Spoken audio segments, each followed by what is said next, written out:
Greetings, fellow conquerors, and welcome back to Byzantium here in EU4, where we are defeating the Ottoman Turks and reclaiming our beautiful lands. We do get a Byzantine event to lose 25 military power. We've received a 45 ducat donation from the kind-hearted King Matthias Hunyadi of Hungary. What a guy, by the way.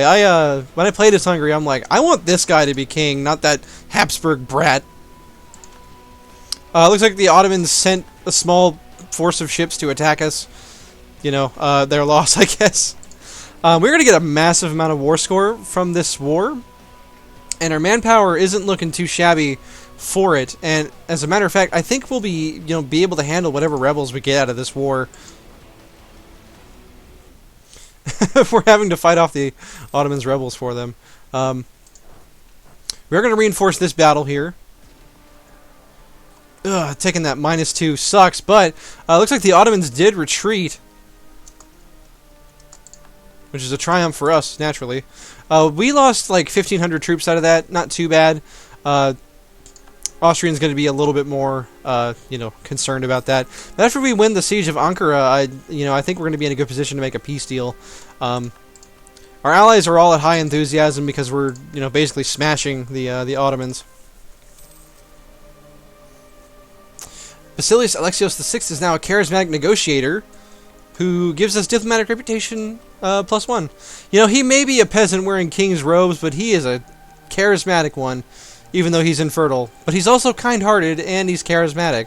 Well, he's good guy Alexios. That's what we're going to call him. Good guy Alexios Jagellon.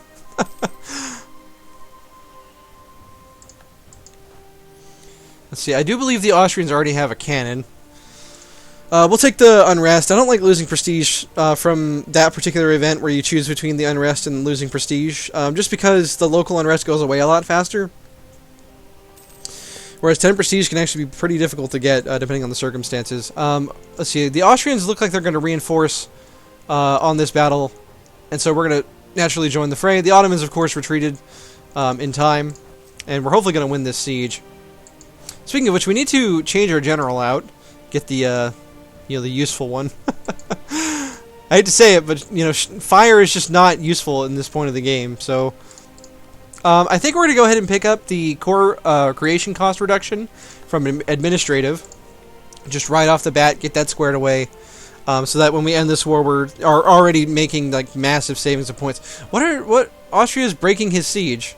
He's leaving. Why would you do this? Okay, well, we'll continue the siege, I guess, and hope that the Austrians reinforce us if things go south. It's very weird that the AI did that. I don't know why. When they were so close to winning the siege anyway. They usually cling to sieges like crazy now, but maybe they're like, you know what? You need to do stuff now. Okay. We lose another 25 military power from the Byzantine event. Alright, we are going to get attacked by the Ottomans here. We are taking a penalty. But our morale is 4.1 to the Ottomans 3.6. We're going to get reinforced by the Austrians here. Yeah, and so naturally they retreat. Generos Elpidios Lascaris gains the Master of Arms trait, which gives us infantry combat ability plus 10%. Well, boys, if you're into Prussia, I found your perfect trait. That'll allow you to get like a crazy 60% infantry combat. Can you even imagine that? Holy cow. At any rate, I think it's time for us to consider a peace deal. This war, I don't want it to drag on. Do we want to take Albania? I'm thinking about it, but I also want to release Bulgaria specifically. Watch out, boys. The Ottomans are going to be offended that we're taking this land. I say boys, what I really mean is Romans.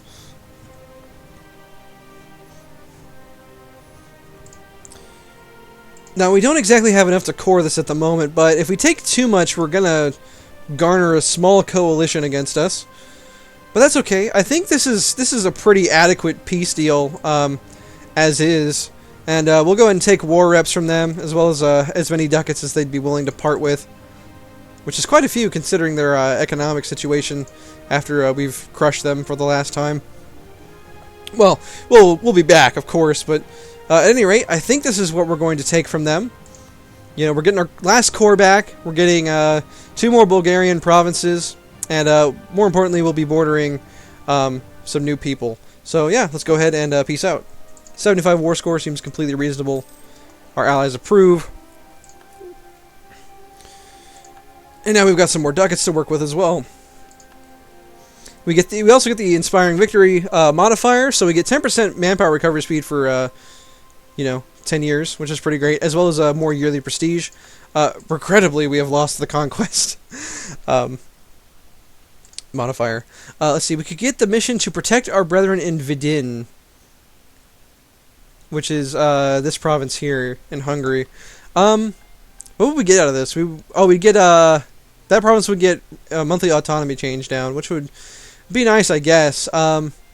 We could take the mission to convert the people of Asia Minor, but that is a lot of provinces to convert to Orthodox, and that mission would take forever. So, really, just not interested in doing that. I guess we'll take protect our brethren in Vidin. We do have a long truce with the Ottomans, which is going to be over in 1501, so 13 years from now. Now, let's see. Can we release Bulgaria as a vassal right now before we actually core the land? Because I don't typically do this, but I want to see in particular if that's an option available to us. I think it's under diplomacy. Yeah, here we go. Create a subject. Bulgaria will receive 4 provinces. They'll get Tarnovo, Burgas, Sofia, and Plovdiv, which is actually quite a few provinces if we're looking at it. I would prefer for them not to have Burgas, but I don't think we really get a choice in the matter. But considering we haven't even cored these provinces yet, I think that releasing them will be a smart idea. I can't think of anyone else that we would rather release, so yeah, let's go ahead and release them before we actually have to core these provinces.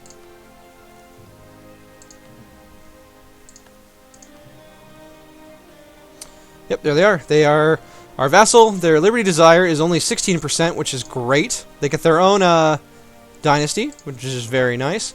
I want to check real quick. What is their total development at present? Doesn't say in the vassal screen, so let's check out the ledger. I just want to make sure, because we don't want to get that 100 development, malice that so often happens from that. But yeah, for the time being, this is going to be our vassal, and these are their core provinces too, so we don't have to spend any new points to do anything about that. Which means we really, personally, only got 2 provinces out of this war. Hey, Nicomedia reclaimed, or Izmit, as the Turks called it, was a key Byzantine city on the Asia Minor coast for over 1,000 years before finally being lost to the invading Turkish forces in 1337. Its return puts us in an ideal position to expand back into Asia Minor once more. And so we shall. We get 10 prestige and 50 diplomatic power, and Kocheli is renamed to Optimatoi. And the capital of Kocheli renamed to Nicomedia. Very nice.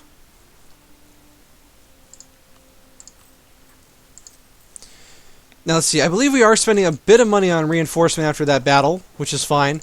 We do have to worry about some Ottoman separatists, but only 13,000 of them from the looks of things.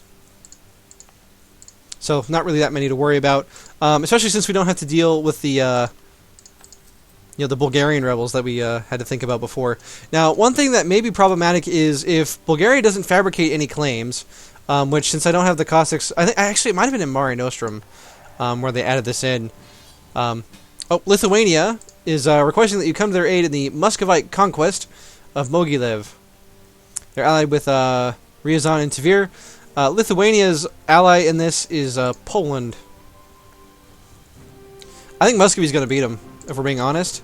And if we didn't have the alliance with Lithuania, Muscovy is Orthodox, and they might actually consider being our ally. So, honestly, I think we just break the alliance with Lithuania, let them die, and immediately Muscovy is more, receptive of us, even though there's a bit of distance between us. Austria, Serbia are our main allies still, and we will be looking elsewhere for new alliances, I think. In fact, an alliance with Hungary could actually be quite possible for us and quite useful for us as well. Let's see. Let's fabricate on Aden, on Hudavandagar. Actually, we've already got a claim on there. We'll fabricate on Saruhan in the Ottoman lands. And we'll stop improving relations with Bulgaria so that we can, let's see. Yeah, I just wonder if there's a way for, now Bulgaria does have a core on Serbia, whose only other ally is Bosnia, which is just really interesting to note. It does suck to lose that prestige, but I mean, I think it was the right decision. We're going to start improving relations with Hungary, I think. Just because I think they're going to be a better ally. So we're going to go ahead and do that. And let's look here. I think we want to build a church if we can afford it. We've already got one in Constantinople. One in Macedon would be wonderful as well. So let's go ahead and build one there. We're going to kill maintenance for a minute. And mothball our forts. 4 of them, jeez. Do these 2 provinces have forts? Both of them? Okay, no, just the one. So where are our 4 forts? Oh, we've got one in Epirus now as well. We're going to delete that, because it's silly to pay for that many forts. Here he is, our little vassal. Got the same tech as us. And we're actually ahead of time on all techs right now, which is pretty crazy. I'm not sure what the Bulgarians are doing here in Castoria. I guess they're just getting a lay of the land, checking things out, you know, making sure everything's okay. They're, you know, if they're going to be like a guard dog in terms of their role, you know. Let's see. Let's take Bolu. I think once we see, we can take a triumph for Greece, right?